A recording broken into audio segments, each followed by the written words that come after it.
There's so many things that I look back on. It's like, I can't believe that I made that decision or operated that way. There's many, many times that I look back and think, if I was building Homebase today with everything that I have learned along the way, how much faster would things go? I think that there's been a lot of talk, obviously, over the last year. You've talked about it on your podcast a number of times about like founder mode and things like that.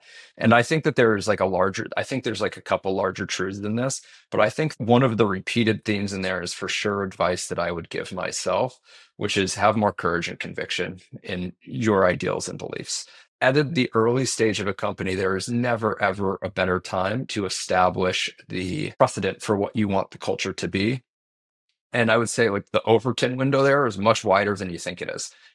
How radically different you can think about what your culture is, how you work, the expectations of people who you join your company. You could be far more different in that than you think you can. And honestly, you're probably better served if you do, because it sets a strong precedent and filter for the kinds of people who join your company.